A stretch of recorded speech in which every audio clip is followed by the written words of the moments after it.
দুঃখের বিষয়। শোনাচ্ছেন বন্ধু আমার, একদিন আমার আপনাকে ফিরে যেতে হবে। ওয়াত্তাকু ইয়াওমান তুরজাউনা ফীহি ইলাল্লাহ সুম্মা তুওয়াফা কুল্লু নাফসিন মা কাসাবাত ওয়া হুম লা ইউযলামুন। প্রথম আয়াত আমি পরিবেশন করেছি। আল্লাহ পাক শোনাচ্ছেন, হে বান্দা আমাকে ভয় কর, আর ওই দিনের কথা ভয় কর যেদিন তোমাদের সকলকে আমার কাছে ফিরে আসতে হবে। ওই দিনের তোমরা ভয় করো।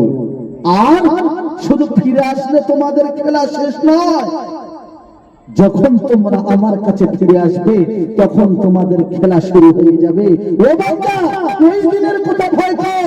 পৃথিবীর জিন্দেগিতে ঘুরেছিল, আয়েশ করেছিল, আরাম করেছিল, এদিক ওদিক করে খুব ঘোরাঘুরি করেছিল, জীবনটা একেবারে ভাসিয়ে দিয়ে চলেছিল, স্রোতের টানে ভাসিয়ে দিয়ে চলেছ। আজকের তোমাদের সকলকে আমি একত্রিত করেছি তোমার পূর্ণাঙ্গ জীবনের, পরিপূর্ণ হায়াতের, পরিপূর্ণ ওমরের পুঙ্খানুপুঙ্খানুভাবে হিসাব না দেওয়া পর্যন্ত এখান থেকে তুমি এক কদম তুলতে পারবে না।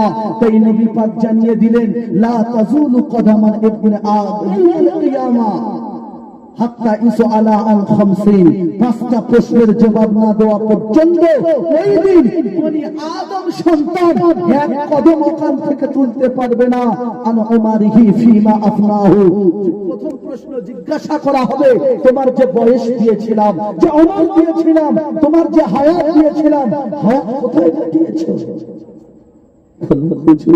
সহজ উপায়, কোথায় কাটিয়েছি? একদম সহজ। সকাল হয়েছে, গ্রামে 3-4 দোকান তথা 4টে হয়েছে, ওই 4টে দোকানে 2 ঘন্টা করে 4 ঘন্টা কাটিয়েছি। তারপরে ওখান থেকে একটু সরে এসে ওই 4 জনে মিলে বসে ওই যে ঘষাঘষি শুরু হয়ে যায়। হুজুর গাছের আড়ালে তাল গাছের ছায়ায় বসে ঘষতে ঘষতে বেলা 1:30 করে ফেলেছি। কি হয় না? হয় না? জি, হিসাব সোজা পড়ে আছে। আল্লাহ কি বলবে? হিসাব দেব আর কেটে চলে যাব। সোনার চাঁদ নওজোয়ান যুবকেরা, যতটা মনে ভাবি ততটা নয়। আল্লাহ পাকের দরবারে গিয়ে যখন হিসাব শুরু হয়ে যাবে, সোনার চাঁদ যুবকেরা শুনে রেখে দাও, ওই দিনটা সহজ দিন হবে না, ওই দিনটা একেবারে আসান দিন হবে না। এত কঠিন দিন হয়ে যাবে, এত কঠিন দিন হয়ে যাবে। ওই দিন কেউ কারোর দিকে তাকানোর সুযোগ পাবে না। এই কথা যখন আল্লাহর নবী সাল্লাল্লাহু আলাইহি ওয়াসাল্লাম বয়ান দিচ্ছেন, মা আয়েশা সিদ্দিকা রাদিয়াল্লাহু তাআলা আনহা পর্দার আড়াল থেকে বিশ্ব নবীর কথাটা শুনলেন। নবী পাককে কাছে ডাকলেন আর নবীকে জিজ্ঞাসা করলেন, ইয়া রাসূলুল্লাহ, হাবিবাল্লাহ, হুজুর ওই দিনটা এত কি কঠিন হবে, এত কি মর্মান্তিক দিন হবে? আল্লাহর নবী জানিয়ে দিলেন, ও আয়েশা শুনে রেখে দাও, ওই দিনটা এমন কঠিন হবে, ওই দিনটা এমন মুসিবতের দিন হবে, মানুষের গায়ে কোনো পোশাক থাকবে না, মানুষের গায়ে কোনো কাপড় থাকবে না, মানুষের গায়ে কাপড় থাকবে না, মানুষ পুরোপুরিটা উলঙ্গ হয়ে উলঙ্গ অবস্থায় থাকবে, উলঙ্গপনা অবস্থায় ওখানে হাজির হবে। আয়েশা সিদ্দিকা রাদিয়াল্লাহু তাআলা আনহা বলেন, ইয়া রাসূলুল্লাহ, হাবিবাল্লাহ, ওই দিনে আমরা কি উলঙ্গ হয়ে থাকবো? আল্লাহর নবী বললেন, ও আয়েশা, ওই দিনে ও তোমরা উলঙ্গপনা হয়ে থাকবে। আল্লাহর নবীর বিবি আয়েশা মাথাটা নিচু করে একটু লাজুক লাজুক হয়ে বললেন, ইয়া রাসূলুল্লাহ, ইয়া হাবিবাল্লাহ, হুজুর আমরা হলাম আপনার আজওয়াজে মুতাহহারাত, আমরা হলাম আপনাদের বিবি, আমরা হলাম আপনার অর্ধাঙ্গিনী। ইয়া রাসূলুল্লাহ, হাবিবাল্লাহ, ওই দিনে যদি উলঙ্গ অবস্থায় আমরাও থাকি আমাদের কত শরম হবে।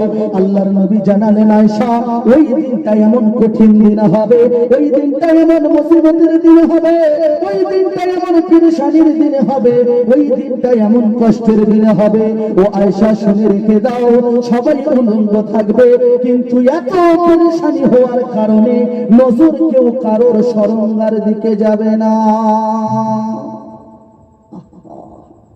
সেই দিন বান্দা, সেই দিনের কথা একবার ভাবো।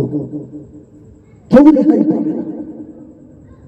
কোন মানুষ যদি বলে যে হ্যাঁ আমি ওই দিনটা রেহাই পেয়ে যাব, আমি কেন?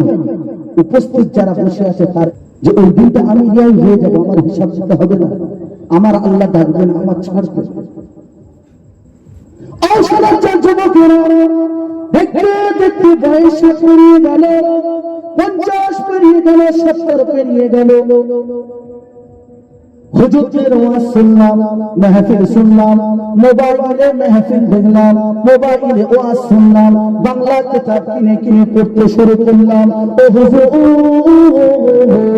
ওই কিতাব পড়তে পড়তে এখন যা পরিস্থিতি পৌঁছে গেছি, পিছনের 60 বছর জিন্দেগি, পিছনে 50 বছর জিন্দেগি, পিছনে 40 বছরের জিন্দেগিটা একেবারে বেকার করে ফেলেছি। আল্লাহু আকবার বলে নামাজে নিয়ত বেঁধেছি, ওই নিয়তের মধ্যে ভুল করে ফেলেছি। ও হুজুর, ওই দিনের মধ্যে ভুল করে ফেলেছি। সূরা ফাতিহা পড়েছি, 12 জায়গায় ভুল করেছি। সূরা ইখলাস পড়েছি, 4 জায়গায় ভুল করেছি। আত্তাহিয়াত জানতাম না, দরুদ শরীফ জানতাম না, দোয়া মাসুরা জানতাম না, দোয়া কুনুত জানতাম না। ও হুজুর, ভুল করতে করতে চরম পর্যায়ে পৌঁছে গেছি। এখন কি আমাদের বাঁচার কোনো লাইন আছে? জি, এইরকম মানুষ আমরা নেই? জি, হাজারো মানুষ আছে আমরা এইরকম। একটুখানি মোজাকেরা শুরু করলে যে বাবাজি দোয়া কুনুতটা বলো, তো বলতে গিয়ে দাঁত ভেঙে যাবে, যাবে না? হ্যাঁ, তাশাহুদ পড়তে জানি না, দরুদ শরীফ পড়তে জানি না, আমরা নামাজের কটা ফরজ তাও পর্যন্ত জানি না, ওযুর কটা ফরজ তাও জানি না। চাচাকে জিজ্ঞেস করা হলো, চাচা ওযুর ফরজ কটা? তো চাচা বলছে একবার